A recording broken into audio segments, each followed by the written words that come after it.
Assalamualaikum warahmatullahi wabarakatuh.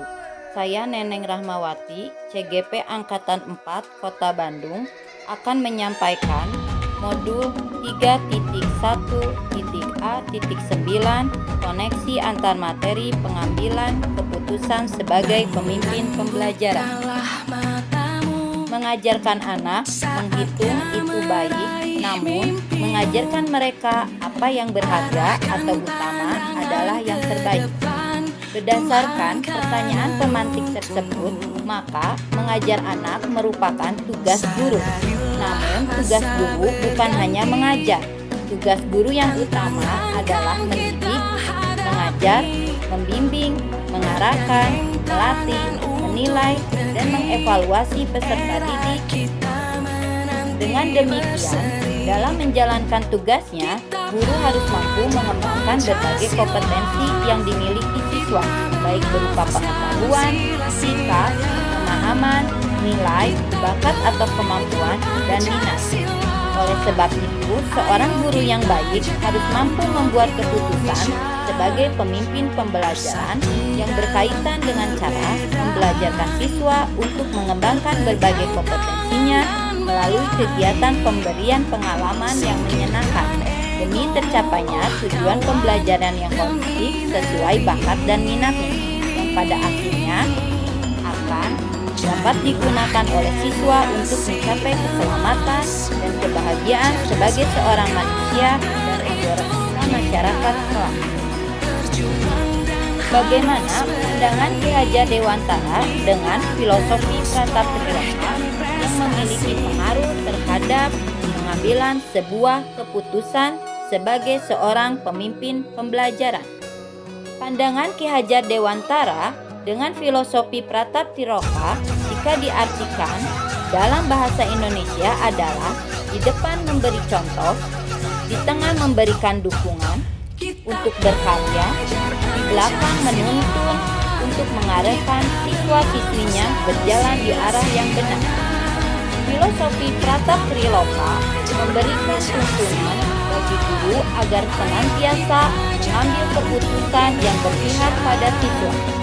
Keberpihakan ini dapat dimulai dengan tidak hanya sekedar mentransfer ilmu kepada siswanya, namun seorang guru yang baik harus mampu menjalankan peran sebagai pengganti orang tua di sekolah atau PAMOD dengan mengarahkan siswa untuk mengembangkan berbagai kompetensi yang dimilikinya guna mencapai tujuan pendidikan holistik melalui teladan yang bisa dicontoh, semangat atau dorongan untuk lebih baik, bimbingan atau arahan agar selalu pada jalur kebenaran agar mereka mencapai keselamatan dan kebahagiaan sebagai individu dan anggota masyarakat kelak. Bagaimana prinsip-prinsip yang tertanam dalam diri kita berpengaruh dan dapat kita ambil untuk mengambil suatu keputusan.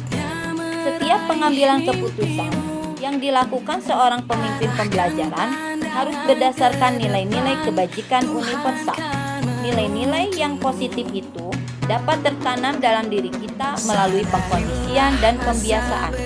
Keyakinan atas kebenaran menjadi salah satu prinsip pengambilan keputusan yang baik.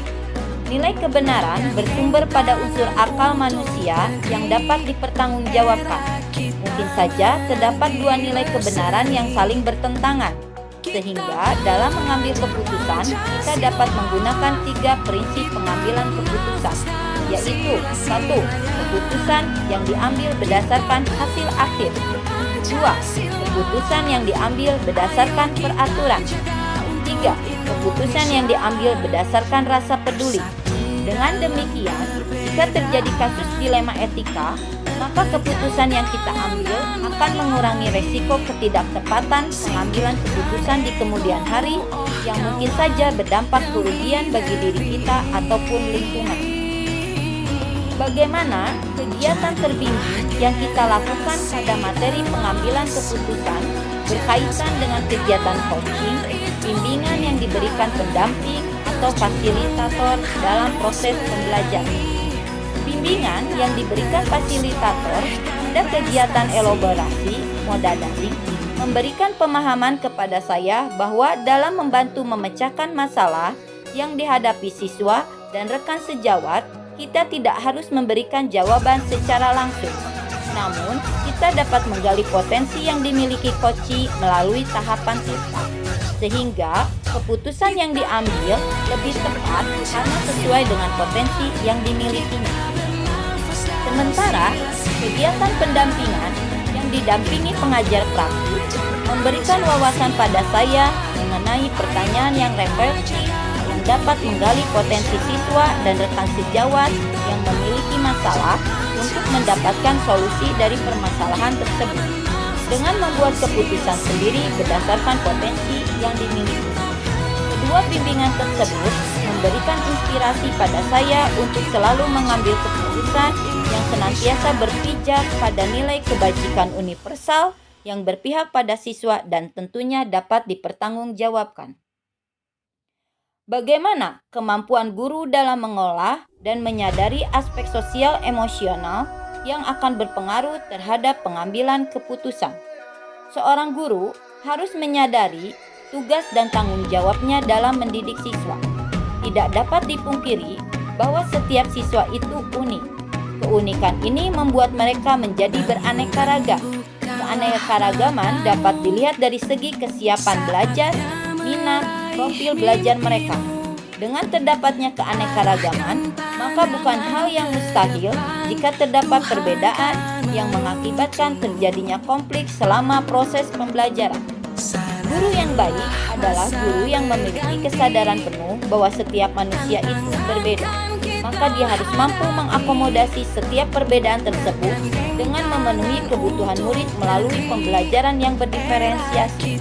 Pelaksanaan pembelajaran berdiferensiasi ini dapat berjalan dengan kondusif jika guru tersebut melaksanakan suatu proses pembelajaran sosio-emosional.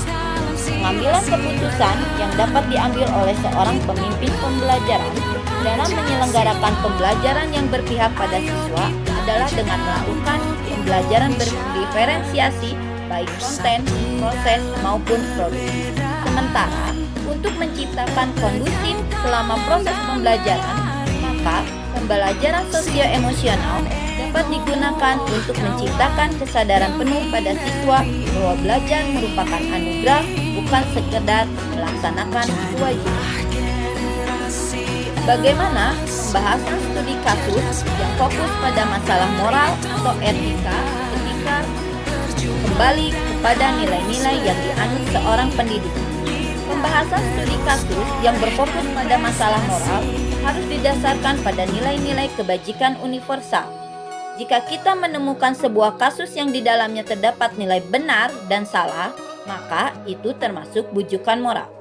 Hal yang harus diingat, 1. Jika kasus tersebut termasuk bujukan moral, maka kita harus mengambil keputusan sesuai dengan hukum yang berlaku. 2. Jika kasus tersebut termasuk dilema etika, di mana di kasus tersebut terdapat dua kebenaran yang saling bertentangan, seperti individu lawan masyarakat, kesetiaan lawan kejujuran, keadilan lawan kasih sayang, jangka pendek lawan jangka panjang, maka kita harus mengambil keputusan dengan 3 prinsip mengambil keputusan, yaitu berdasarkan peraturan, hasil akhir, atau berdasarkan rasa peduli. Bagaimana pengambilan keputusan yang tepat tentunya berdampak pada terciptanya lingkungan yang positif, kondusif, aman, dan nyaman. Pengambilan keputusan akan dirasakan tepat dan berdampak pada lingkungan yang positif, kondusif, aman, dan nyaman adalah ketika kita sudah mampu mengidentifikasi sebuah kasus yang dihadapi. Apakah itu termasuk dilema etika atau bujukan moral? Ketika kasus yang dihadapi di sekolah setelah diidentifikasi termasuk dilema etika, maka kita harus mengambil keputusan berdasar kepentingan siswa, nilai-nilai kebajikan, dan dapat dipertanggungjawabkan. Agar keputusan kita dapat dipertanggungjawabkan, maka kita harus melalui proses yang panjang dalam mengambil sebuah keputusan. Proses pengambilan keputusan ini dikenal dengan 9 konsep pengambilan dan pengujian keputusan. Meliputi kegiatan 1. Mengenali nilai-nilai yang bertentangan. 2. menentukan siapa saja yang terlibat dalam kasus tersebut. 3. Mengumpulkan fakta-fakta yang relevan dengan situasi yang terjadi. 4. Melakukan pengujian benar, salah yang terdapat dalam uji legal, uji regulasi, uji intuisi, uji publikasi, uji panutan. 5. Pengujian paradigma benar lawan benar. 6. Melakukan resolusi prinsip pengambilan keputusan. 7. Melakukan investigasi opsi trilema. 8. Membuat keputusan. 9. Melihat kembali hasil keputusan dan merefleksikan. Selanjutnya, apakah kesulitan-kesulitan di lingkungan Anda yang sulit dilaksanakan untuk menjalankan pengambilan keputusan terhadap kasus dilema etika? Kesulitan yang dihadapi adalah perbedaan kepentingan di setiap orang yang berkonflik. Setiap keputusan yang diambil dalam kasus dilema etika tentu saja tidak akan memuaskan semua pihak. Namun, pengambilan keputusan yang diambil oleh seorang pemimpin pembelajaran harus selalu berpihak pada siswa, dilandaskan nilai kebajikan universal dan dapat dipertanggungjawabkan. Perbedaan cara pandang dalam mengambil sebuah keputusan, meskipun sudah melalui 4 paradigma etika moral, 3 prinsip pengambilan keputusan, dan 9 langkah konsep pengambilan dan pengujian keputusan.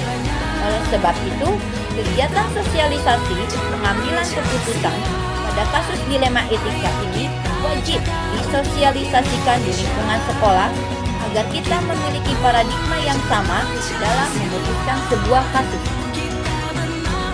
Pada akhirnya, apakah pengaruh pengambilan keputusan yang kita ambil ini dengan pengajaran yang memerdekakan murid-murid?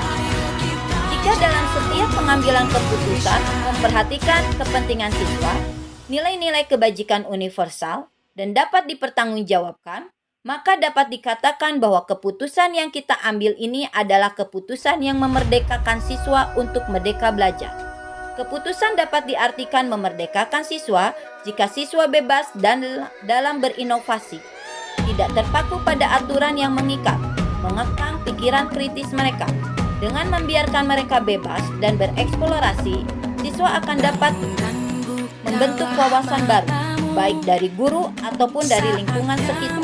Semakin lama, karakter siswa akan terbentuk dan menjadi lebih berkompeten dari sebelumnya.